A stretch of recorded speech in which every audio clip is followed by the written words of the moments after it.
뇌물수수 등의 혐의로 검찰 조사를 받아온 이명박 전 대통령이 구속된 가운데 검찰이 다음 주 추가 조사에 본격적으로 나설 예정입니다. 앞으로의 수사 쟁점과 전망 등 자세하게 짚어보죠.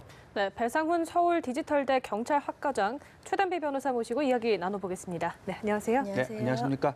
네, 이명박 전 대통령이 수인번호 716번을 달고 동부구치소에 이제 수감이 주해 있습니다. 전직 대통령 예우 차원에서 독방에 배정이 됐다고 하는데요. 이 밖에 이 전 대통령의 구치소 생활 어떻게 이루어지는 겁니까? 일단 박근혜 전 대통령의 선례에 비추었을 때 아무래도 전직 대통령이기도 하고 그래서 독방에 우선 독거실이라고 하죠. 이 독거실을 배정을 받았는데 독거실 같은 경우에는 한 3.9평 정도라고 지금 현재 알려져 있습니다. 네. 하지만 이렇게 독거실에 배정된 것 이외에는 예를 들면 모든 것들이 똑같다. 본인이 직접 말씀하신 것처럼 똑같은 메뉴를 식사하고 직접 설거지하고 이런 것들 모두 똑같고요. 구치소에서 하는 거와 똑같이 동일한 일과를 보내고 그리고 동일한 메뉴 먹고 다 다른 것들은 특별한 예우는 없다. 이렇게 알려졌습니다. 네. 네, 이 전 대통령은 이 구속 전에 친필로 3장 분량의 입장문을 작성해서 페이스북에 올릴 정도로 담담한 모습을 보였는데요. 특히 오열하는 아들에게는 강해져야 한다라고도 말하기도 전해졌는데 이런 심정은 어떤 심정이었을까요? 두 가지로 볼 수 있을 것 같습니다. 첫 번째 부분은 대통령께서는 워낙 카리스마가 강하고 네. 또 뭐 CEO도 하셨기 때문에 자신의 삶을 개척해 온 분이지만 이시영 씨 같은 경우는 사실은 우리가 쉽게 말하는 금수저지 않습니까? 네. 마음이 약한 부분도 있는데 전략적인 부분은 분명히 있습니다. 왜냐하면 지금 네. 같은 경우는 대통령이 중요한 것이 아니라 이시영 씨의 진술 자체가 바뀔 수가 있습니다. 왜냐하면 아버지의 모습을 보면서 검찰 쪽에서는 압박을 할 수 있거든요. 네. 그럼 이시영 씨가 압박을 당해갖고 진술이 바뀌게 된다면 지금까지 대통령이 말했던 여러 가지 면에서의 그런 진술이 바뀌게 되면 이 어떤 변호 전략이라는 게 문제가 될 수 있는 부분. 그러니까 두 가지가 말씀하신 건 두 가지가 같이 연결되는 부분이라고 보여집니다. 네. 자, 이제 이 전 대통령의 신병이 확보되면서 검찰 수사는 더 탄력을 받게 됐습니다. 네. 이제 앞으로 추가 조사 어떻게 이루어질지가 좀 주목이 되고 있는데 박 전 대통령 경우처럼 이제 구치소 조사가 이루어진다 이렇게 보는 겁니까? 이 검찰은 소환됐을 때 조사를 했던 그 담당 부장 검사들이 박근혜 전 대통령과 마찬가지로 구치소에 가서 방문 조사를 할 것이다. 그리고 지금 영장 기간이 최고 연장을 해도 4월 10일 정도인데 네. 그때까지 이제 보강 조사를 하겠다. 이 보강 조사 같은 경우에는 보강 수사는 현재 영장에 있는 혐의에 대한 보강 수사도 되고요. 지금 영장이 없는 혐의 한 뭐 장다서로 기획관에 대한 뇌물이라든지 아니면은 현대건설로부터 받은 뇌물 이렇게 지금 알려져 있는 한 3-4가지의 혐의들에 대해서도 추가로 보강 수사를 할 것으로 지금 보이는데 네. 그런데 이제 이명박 전 대통령 측에서는 과연 그렇다면 이 보강 조사에 협조할 것인가? 지금 이명박 전 대통령의 변호인은 불협조하는 것은 아니다. 하지만 와서 계속해서 동일한 것을 물어본다고 한다면 네. 그때에는 진술을 거부할 수도 있는 것이 아니냐. 지금 네. 이렇게 밝혔습니다. 그 얘기인즉슨 지금 현재 이명박 전 대통령 측에서는 똑같이 지금 밝혀진 특활비의 10만 달러 이외에는 모든 것들을 일괄해서 부인하고 있거든요. 그렇기 때문에 더 이상은 뭐 보강 조사가 이루어진다 하더라도 우리는 얘기할 것이 없다라는 입장이고요. 네. 사실상 영장 실시 심사에 나가지 않았다는 것 자체가 검찰 수사에는 더 이상 협조하지 않겠다는 의미입니다. 그렇기 네. 때문에 검찰 수사에는 비협조적 아니면 소극적으로 협조하고 추후에 이루어질 재판에서 적극적으로 다툴 여지가 많다 이렇게 보입니다. 네, 말씀하신 대로 영장 심사에도 불출석했었고 또 기존 혐의점을 계속 신문화를 한다면 조사를 거부하겠다. 이런 이 전 대통령 측의 심리는 어떻게 또 봐야 되는 겁니까? 기본적으로 이제 박근혜 전 대통령의 방식을 준용하시려고 하신 네. 것 같고요. 여러 가지 면에서 이제 옥중 조사라는 건 직접 이제 소환 조사 자체가 어려운 부분이 있으니까 옥중 네. 조사가 진행된다고 하는데 옥중 조사라는 걸 매일 할 수는 없습니다. 왜냐하면 여러 가지 뭐 문제도 있고 건강상의 문제도 있을 수 있고 고령이시니까 그렇다고 봤을 때 그걸 충분히 이용하는 그리고 입증의 책임은 어차피 검찰한테 있는 거거든요. 그럼 그 입증의 책임을 뭐 여러 가지 거기서 어떤 그 참고인을 데려다가 대질할 수 있는 상황이 아니지 않습니까? 옥중조사라는 것은. 그렇기 때문에 그런 부분에서는 충분히 좀 우위에 선 상태에서 조사를 받겠다고 하는 네. 일종의 심리적인 우위 전략이라고 볼 수 있을 것 같습니다. 네. 네, 이 전 대통령이 검찰 조사에는 소극적으로 대응할 것이다라고 말씀을 하셨는데 그러면 향후에 검찰 수사 방향과 또 이 전 대통령 측의 대응 전략은 어떻게 예상하시나요? 이 검찰 수사 방향 같은 경우에는 기존의 영장에 들어있었던 혐의 같은 경우에는 검찰 입장에서는 대부분이 지금 소명될 정도의 증거들을 가지고 있다 이렇게 밝히고 있지만 네. 막상 또 재판에 들어갔을 때에는 이명박 전 대통령 측에서의 주장도 있고요. 재판에서 유리해지려면 최대한 많은 증거들을 가지고 가는 것이 당연히 좋겠죠. 그렇기 때문에 이러한 추가적인 증거라든지 추가적인 진술을 받기 위해 노력을 할 것이고요. 그것뿐만 아니라 지금 현재 알려진 것처럼 뭐 현대건설로부터 2억 원 정도를 추가로 뭐 통행세 같은 혐의죠. 네. 추가로 하나의 어떤 자회사를 넣어서 받았다는 것이라든지 아니면 장다사로 기획관이라든지 뭐 김진모 비서관이라든지 이런 여러 사람들에 대한 추가적인 뇌물 혐의 그리고 현재 검찰은 지금 다스가 이명박 전 대통령 것이라고 보고 있기 때문에 네. 이명박 전 대통령의 명의가 아닌 여러 가지 부동산이라든지 예금 같은 것들에 대한 부동산 실권리자 명예에 관한 법률 위반 이런 것들을 지금 현재 조사 중이거든요. 이것을 과연 기소하기 전에 보강조사를 통해서 함께 기소를 할 것인지 네. 아니면 현재 영장에 청구되어 있는 혐의만 먼저 기소를 하고 나머지의 혐의들에 대해서는 추후에 더 조사를 해서 추가로 기소할 것인지 이러한 것들도 지금 결정을 해야 됩니다. 그래서 네. 이러한 것들에 대한 전략을 짤 것으로 보이고요.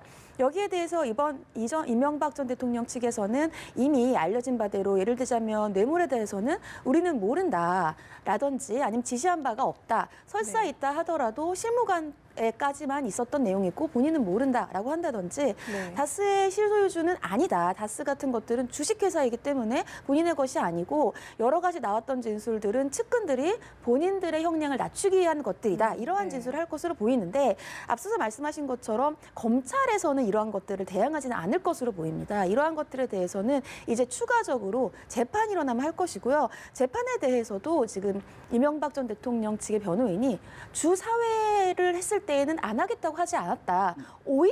주 5일이 이루어진다 하더라도 적극적으로 할 것이다. 이것은 전 대통령의 입장도 마찬가지라고 얘기했기 때문에 네. 굉장히 법원에서 나오는 재판에는 적극적으로 임할 것이다. 이렇게 예상됩니다. 네, 지금 뇌물수수액만 현재까지는 약 110억 원대 이르는 것으로 지금 전해지고 있는데 네. 그렇다면은 이런 혐의가 인정이 될 경우 형량은 어느 정도로 예측을 해볼 수 있는 겁니까? 법에 정해져 있는 형량은 지금 뇌물이 알려진 것만 110억 원입니다. 이렇게 네. 된다면 징역 10년 이상인데 문제는 뇌물죄 같은 경우에는 법정형이 10년 이상인 것이고요. 뇌물 액수가 많아지면 많아질수록 실제 형량이 훨씬 높아지거든요. 네. 거기에다가 지금 추징도 될 수 있고 벌금도 나올 수 있지 않습니까? 네네. 그렇기 때문에 지금 뇌물로만 본다고 하더라도 제가 보기에는 박근혜 전 대통령이나 최순실 씨의 선례에 비춰봤을 때 굉장히 중형, 뭐 예를 들자면 20년 이상의 형이 구형되지 않을까 싶습니다. 네, 또 뇌물 추징 말씀하셨는데 이 추징 절차는 어떻게 이루어지는 겁니까? 저는 변호사님 하셔야 돼요. 네. 예.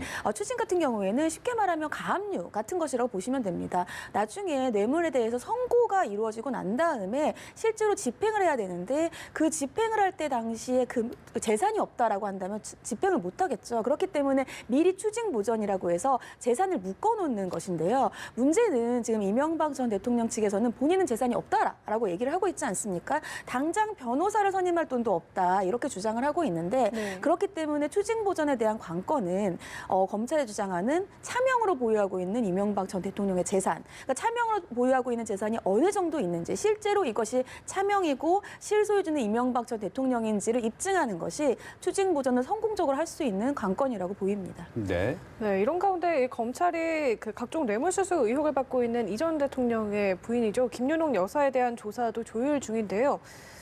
이 전직 대통령 부인으로서 예우 때문에 이 비공개 조사가 이루어질 것으로 보이는데 변호사님께서는 이 부분에 대해서 어떻게 보시나요? 이 김윤옥 여사 같은 경우에는 지금 소환 조사가 거의 불가피해 보입니다. 왜냐하면 네.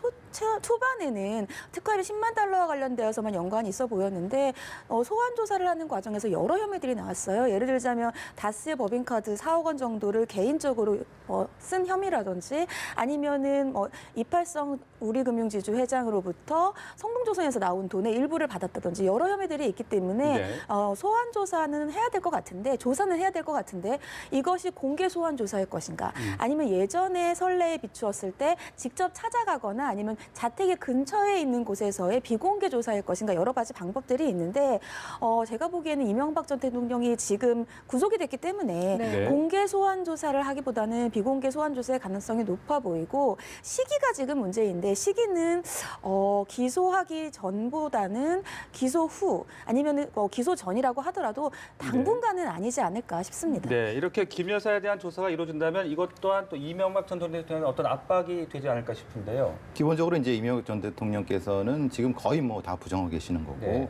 핵심적인 부분은 이제 가족을 통한 압박이라는 전략을 쓸 가능성이 높습니다. 특히 이제 이시영 씨라든가 김현옥 씨 같은 여사 같은 경우는 직접적인 뇌물에 관련된 부분과 연관돼 있기 때문에 조사를 안 할 수는 없는 상황이고 네. 조사를 받게 되면은 압박을 받지 않을 수가 없네요. 왜냐하면은 진술 자체가 원래 생각하셨던 진술에서 조금이라도 틀어지게 되면은 그걸 가지고 다시 이명박 전 대통령을 압박할 수 있는 부분이기 때문에 전략상으로는 분명히 시기가 앞이 됐든 뒤가 됐든 분명히 그 방법을 택할 거라고 보여집니다. 네. 자, 또 다른 이야기도 좀 해보겠습니다. 여성 극단원을 상대로 성폭력을 가한 혐의를 받고 있는 연극 연출가 이윤택 씨가 구속이 됐습니다. 이 재판부가 구속 결정을 내린 이유 어떻게 보고 계십니까? 재판부가 이윤택 연출가를 구속한 이유를 밝혔는데 그 이유는 구속의 요건과 동일합니다. 네. 먼저 범죄 사실이 굉장히 소명이 되어 있다. 이 얘기인즉슨 검찰이 성범죄와 관련된 증거를 굉장히 많이 제출했다라고 볼 수 있겠고요.